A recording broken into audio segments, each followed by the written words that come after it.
Hello everybody, welcome to the Agape Talks, the stories. Let's continue the story from where we left in the last video. As soon as he entered, he noticed that the air was not pure.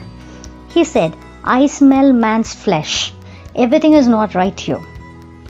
Then he pried into every corner and searched, but could not find anything. His grandmother scolded him. "It has just been swept and everything is put in order, and now you are upsetting again. You have always got man's flesh in your nose. Sit down and eat your supper." When he had eaten and drunk, he was tired, and he laid his head on his grandmother's lap, and before long he was fast asleep, snoring and breathing heavily. Then the old woman took hold of a golden hair and pulled it out and laid it down near her. "Oh," cried the devil, "what are you doing?" The grandmother said, "I have had a bad dream, so I seized hold of your hair." The devil asked, "What did you dream then?" "I dreamt that a fountain in a marketplace from which wine once flowed was dried up now, and not even water would flow out of it. What is the cause of it?" The devil answered, "Oh, if they know it. There is a toad sitting under a stone in the well. If they kill it, the wine would flow again." He said this and went to sleep again, and snored until the window shook. Then she pulled the second hair out. The devil cried angrily, "Ha! What are you doing?"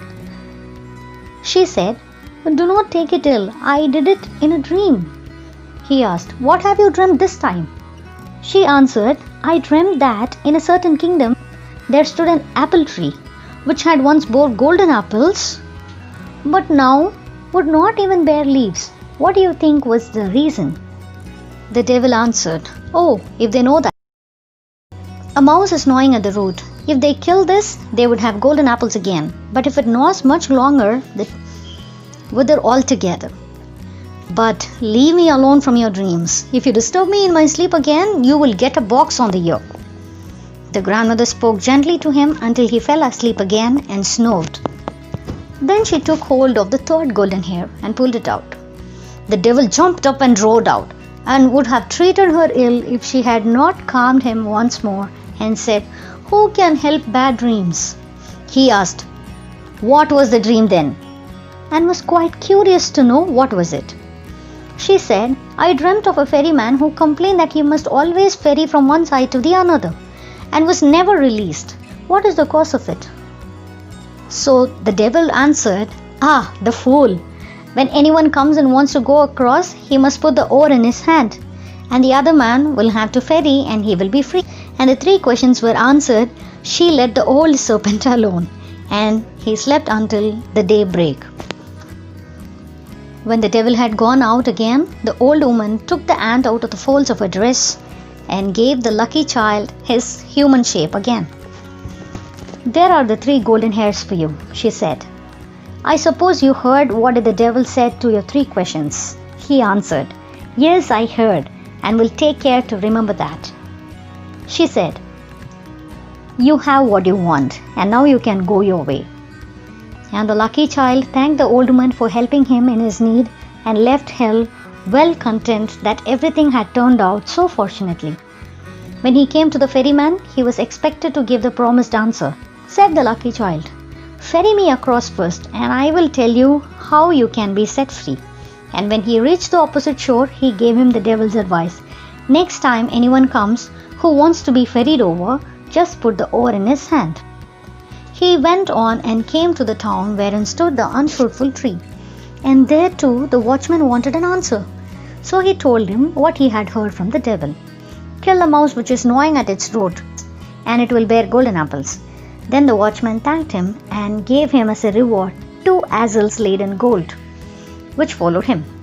At last he came to the town whose well was dry. He told the watchman what the devil had said.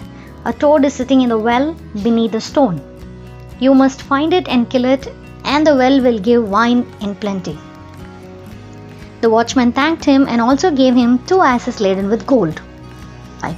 At last the lucky child got home to his wife, who was heartily glad to see him again and to hear how well he had prospered in everything. To the king, He took what he had asked for, the devil's 3 golden hairs, and when the king saw the 4 asses laden with gold, quite content, and said, "Now all the conditions are fulfilled, and you can keep my daughter. But tell me, dear son-in-law, where did all the gold come from? This is a tremendous wealth."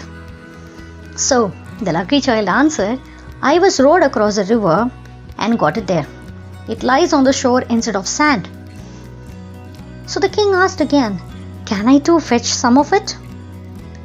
And he was quite eager about it. The lucky child said, "As much as you like. There is a ferryman on the river. Let him ferry you over, and you can fill your sacks on the other bank." The greedy king set out in all haste, and when he came to the river, he beckoned to the ferryman to put him across, and bade him get in. And when they got to the other shore, he put the oar in his hand and sprang out. And when they got to the other shore, he put the oar in his hand and sprang out. But from this time forth, the king had to ferry, as a punishment for his sins. Perhaps he is ferrying still? If he is, it is because no one has taken the oar for him. The lesson that we must take from the story is, be nice to people around, and do not be so greedy that may risk your life. Thank you so much for the valuable time you spent on watching this video, and consider subscribing to my channel if this video has done something to you in any way. Don't forget to leave a comment, because I value them a lot, as it's going to encourage me in creating a lot of better contents in the future. Thank you. Give only love.